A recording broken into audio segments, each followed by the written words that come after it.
¿Alguna vez nos hemos parado a pensar en cómo pensamos? No, en serio, ¿cómo pasa nuestra mente de ver, oír o tocar algo a tener una idea abstracta? Bueno, pues uno de los primeros y más potentes intentos de explicar esto vino de Aristóteles, hace más de 2400 años, y hoy vamos a desgranar su teoría, que es básicamente el plano sobre el que se construyó gran parte del pensamiento occidental. Vale, este va a ser nuestro plan de viaje. Primero, la pregunta del millón. ¿Cómo pensamos? Luego, veremos el papel clave de la imaginación. Hablaremos de esa famosa idea de la mente como una pizarra en blanco. Descubriremos qué es eso del intelecto activo, esa especie de luz misteriosa. Y cerraremos viendo por qué todo esto, miles de años después, sigue importando. Vamos allá. Empezamos fuerte. La pregunta fundamental que se hizo Aristóteles y que la verdad sigue en el centro de todo hoy en día, ¿cómo pasamos de simplemente ver el mundo a de verdad entenderlo? Este es el gran rompecabezas. A ver, ¿cómo es posible que la mente coja datos en bruto, ya sabes, la luz que entra por los ojos, los sonidos, las texturas, y los convierta en ideas, en conceptos abstractos? Por ejemplo, vemos una silla de madera con 4 patas, pero en nuestra mente tenemos el concepto universal de silla. ¿Cómo se produce ese salto de lo concreto a lo abstracto? Pues ese es el viaje que vamos a hacer. Para Aristóteles, el primer paso después de la percepción pura y dura no es el pensamiento directamente, no. Hay un paso intermedio que es crucial, la imaginación. Es el primer puente que construye la mente. Y aquí Aristóteles hace una distinción que es muy inteligente. Por un lado está la sensación, percibir cosas, sin más. Por otro, la creencia, que ya implica estar convencido de algo. Y para eso, dice él, hace falta razón, logos. Pero en medio está la imaginación, la fantasía. La define como un eco, un movimiento que deja la sensación en la mente. Lo más interesante es que podemos tener una imagen mental sin creer en ella. Y ojo, señala que muchos animales tienen esta capacidad aunque no razone. Y para que quede súper claro, nos da un ejemplo buenísimo. Dice algo como esto que vemos en pantalla. Es genial. La imaginación, basada en lo que vemos, nos muestra un sol chiquitito en el cielo. Pero nuestra creencia, que viene de la razón, nos dice que es una estrella gigantesca. Y podemos manejar esas dos ideas a la vez sin problema. Esto demuestra que son dos facultades distintas. Vale, ya tenemos las imágenes mentales gracias a la imaginación. ¿Y ahora qué? ¿Dónde ocurre el pensamiento de verdad?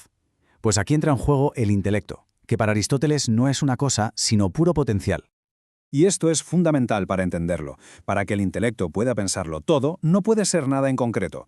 Pensemos en la lógica. Si el intelecto tuviera, no sé, un color propio, si fuera inherentemente azul, le sería imposible entender el rojo. Su propia naturaleza se lo impediría. Por eso tiene que ser impasible. Neutro, un receptor puro de las formas de las cosas, separado de la materia y del cuerpo. Y de aquí sale una de las metáforas más famosas de la historia de la filosofía. El intelecto es como una tablilla en la que no hay nada escrito. La tabula rasa, la pizarra en blanco. Esta pizarra, esta capacidad de recibirlo todo, es lo que Aristóteles llama el intelecto pasivo. Es, ni más ni menos, que el potencial puro de conocer. Pero claro, aquí llega la gran pregunta. Si tenemos una pizarra en blanco, ¿quién escribe en ella? Y esta es, sin duda, la parte más revolucionaria y, seamos sinceros, la más misteriosa de toda la teoría. El problema al que se enfrenta Aristóteles es tremendo. Tenemos una pizarra lista para aprender, el intelecto pasivo. Y tenemos las imágenes de la imaginación, que son concretas, esta silla, ese árbol. Pero el conocimiento es universal, el concepto de silla. ¿Cómo se da ese salto? Tiene que haber algo que haga el trabajo, un agente, una fuerza activa. Y su solución es postular una segunda parte, el intelecto activo. La distinción es genial. El intelecto pasivo es el potencial, es como la materia, esa pizarra que puede ser cualquier cosa. Pero el intelecto activo es la causa, la fuerza, el artista que hace que las cosas sean comprensibles. Uno es el mármol en bruto, el otro es el cincel del escultor. Y como este concepto es un poco denso, Aristóteles usa una analogía que es simplemente brillante y que ha marcado el pensamiento durante siglos, la analogía de la luz. Vamos a desglosarlo. Primero, el potencial. Pensemos en una habitación a oscuras. Los colores de los objetos están ahí, pero en potencia, no se ven. Pues lo mismo pasa con las imágenes en nuestra mente. Contienen la idea universal de algo, pero en potencia. Segundo, el actualizador. ¿Qué hace falta para ver los colores? Luz. Pues el intelecto activo es esa luz, ilumina las imágenes de la imaginación. Y tercero, la recepción. El ojo, gracias a la luz, ahora sí ve los colores. Pues el intelecto pasivo, gracias al intelecto activo, ahora ve, capta la idea universal que estaba oculta en la imagen. La analogía es una pasada. Bueno, pues si juntamos todas estas piezas del puzzle, lo que tenemos es un modelo completísimo de cómo conocemos. Un modelo que ha sido la base de casi todo lo que se ha dicho después durante más de 2000 años. Así que resumiendo, el proceso completo sería algo así. 1. Los sentidos nos dan los datos. 2. La imaginación crea imágenes con ellos. 3. El intelecto pasivo está ahí esperando. 4. Acción. El intelecto activo ilumina esas imágenes y extrae su esencia universal. Y 5. El intelecto pasivo recibe esa esencia y, ¡tachán!, hay pensamiento. Es una máquina de pensar perfectamente ensamblada. Y aquí es donde la cosa se pone profundamente filosófica, casi mística, porque Aristóteles describe ese intelecto activo como algo separado, impasible, no mezclado, inmortal y eterno. Ojo a esto.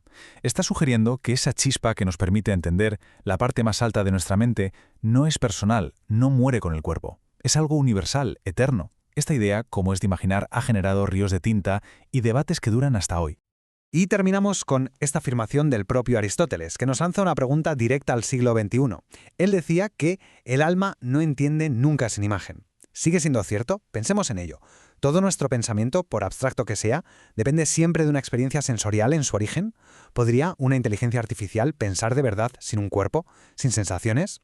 Como vemos, el plano de Aristóteles creado hace milenios sigue planteando las preguntas más profundas sobre nuestra propia mente.